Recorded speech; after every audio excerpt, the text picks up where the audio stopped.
Assalamualaikum dan salam sejahtera kepada para juri dan hadirin sekalian. Pergi ke pekan memberi ceri, beli bersama jeruk kelubi. Kumpulan teguh nama diberi, izinkan saya perkenalkan ahli. Kumpulan kami terdiri daripada Puan Madiha binti Abdul Manan selaku ketua kumpulan, Cik Dalina binti Daud, Cik Nur Atika binti Jaafar, dan saya sendiri, Puan Aznal Zawati binti Ismail selaku pembentang kita pada hari ini. Hadirin sekalian, apakah objek yang ditunjukkan dalam paparan ini? Mungkinkah anda semua mengenalinya? Ya, ini merupakan kad imbasan atau lebih dikenali sebagai flashcard. Apa itu kad imbasan? Secara umumnya, kad imbasan merupakan sekeping kad yang tertera padanya maklumat yang ringkas. Apa pentingnya penggunaan kad imbasan ini? Kad imbasan biasanya digunakan dengan bertujuan untuk merangsang penggunaan otak kanan. Justeru itu, jika dilihat, kad imbasan ini telah lama digunakan sejak peringkat usia seawal bayi lagi untuk bertujuan merangsang daya ingatan otak kanan. Kerana otak kanan bersifat long-term memory. Dengan kata lain, daya ingatan otak kanan bersifat jangka panjang. Oleh yang demikian, rentetan itu, kumpulan kami telah bersetuju untuk menghasilkan satu kajian tindakan dengan tajuk meningkatkan pencapaian pelajar di T1, T9 menjawab soalan termodinamik dengan kad imbasan, dengan mana bertujuan menjadikan kad imbasan itu sebagai satu pendekatan bagi membantu pelajar mengingati dan mentafsir data atau petunjuk yang terdapat dalam soalan yang diberi agar para pelajar dapat menimakan kesalahan semasa menjawab soalan. Untuk kajian tindakan ini, kumpulan sasaran kami telah memfokuskan kepada 6 orang pelajar yang telah gagal ujian PRA. Kad imbasan menyerupai kad imbasan sedia ada, tetapi yang membezakannya adalah kad imbasan ini menggunakan platform digital dengan beberapa ciri yang telah ditambah baik. Para juri dan hadirin sekalian, ini merupakan paparan kad imbasan chapter termodinamik yang kumpulan kami hasilkan. Di sini terdapat term ataupun terma perkataan iaitu isobarik. Apabila klik di sini, dia menunjukkan maksud apa itu isobarik, merujuk kepada constant pressure. Namun begitu, ciri kad imbasan yang tidak ada pada kad imbasan sedia ada adalah kad imbasan ini mempunyai audio. Sebagai contoh, isocoric, constant volume. Selain daripada itu, kad imbasan ini juga boleh disertakan bersama attachment video daripada YouTube. Sebagai contoh,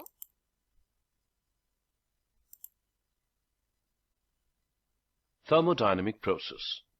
The operation which brings about the changes in the state of the system. Selain dua ciri yang dinyatakan tadi, kita juga boleh menggunakan kad imbasan ini untuk menguji kefahaman para pelajar berkaitan dengan apa yang telah diberi kepada mereka. Sebagai contoh, di atas ini pada paparan kad imbasan, kita klik pada matching dan semua di sini kita dapati senarai list perkataan dan serta juga maksudnya telah terpapar di sini. So, para pelajar maupun guru boleh menjadikan ini sebagai latihan untuk menguji sejauh mana para pelajar telah mengerti apa yang telah ditugaskan untuk mereka. Sebagai contoh, constant temperature.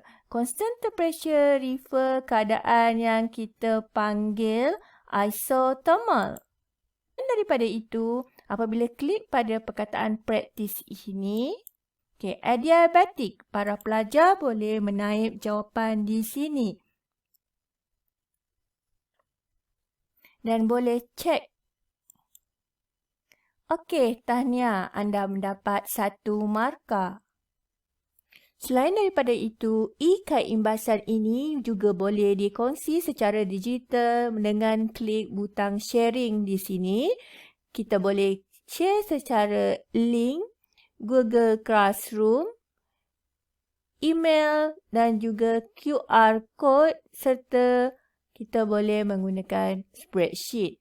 Barisan juri dan juga hadirin sekalian, berikut merupakan 6 aktiviti yang telah kumpulan kami laksanakan menggunakan e-kad imbasan sebagai satu pendekatan untuk membantu para pelajar mengingati dan juga meningkatkan penguasaan mereka terhadap topik termodinamik. Aktiviti pertama merupakan aktiviti pra penilaian, merupakan ujian pra, soalan struktur yang bernilai 10 markah. 15 minit diberikan kepada para pelajar untuk menjawab soalan secara individu tanpa merujuk pada mana-mana sumber. Aktiviti kedua pula merupakan aktiviti bertajuk kuasai termodinamik. Aktiviti ini bertujuan untuk mengingati terma dan penggunaan simbol positif atau negatif. Pada aktiviti kedua ini, para pelajar telah diperkenalkan kepada penggunaan e-kad imbasan. Para pelajar telah diberi penerangan oleh pensyarah untuk menggunakan e-kad imbasan ini. E-kad imbasan ini telah disediakan menggunakan aplikasi PLPT. Aktiviti ketiga pula merupakan aktiviti yang bertajuk Masihkah Kau Ingat? Aktiviti ini berfokus kepada maklumat yang pelajar berjaya ingat selepas menggunakan e-kad imbasan. Pelajar boleh ulang menggunakan kandungan e-kad imbasan sebagai ulang kaji. Para pelajar yang mendapat markah 9 ataupun lebih daripada 9 dikira menguasai maklumat yang terkandung dalam e-kad imbasan dan boleh ke aktiviti yang keempat. Aktiviti keempat pula iaitu aktiviti bertajuk Yakinkah Anda? Aktiviti ini merupakan satu set soalan yang diberikan kepada para pelajar untuk dijawab selama 20 minit. Aktiviti kelima pula merupakan ujian pos. Ujian pos ini merupakan soalan yang diberi iaitu soalan ujian pos setara dengan soalan ujian pra yang telah diberikan sebelum ini. Manakala aktiviti terakhir iaitu aktiviti 6. Aktiviti 6 merupakan soal selidik. Soal selidik ini diberi bagi menilai keberkesanan penggunaan e-kad imbasan di kalangan para pelajar. Berikut merupakan dapatan kajian yang telah dijalankan. Graf 2 menunjukkan perbandingan markah di antara ujian pra dan juga ujian pos. Secara keseluruhannya, kesemua 6 pelajar telah menunjukkan peningkatan ujian pos berbanding markah ujian pra selepas menggunakan e-kad imbasan. Selain daripada itu, berikut juga merupakan analisis keberkesanan e-kad imbasan yang telah dijalankan melalui soal selidik. Secara keseluruhannya, kesemua pelajar bersetuju bahawa e-kad imbasan berkesan dalam membantu mereka meningkatkan pemahaman dalam menjawab topik termodinamik. Sebagai kesimpulan dan cadangan, didapati bahawa penggunaan e-kad imbasan dalam kajian yang dilakukan ini berjaya meningkatkan peratusan pelajar menjawab soalan termodinamik.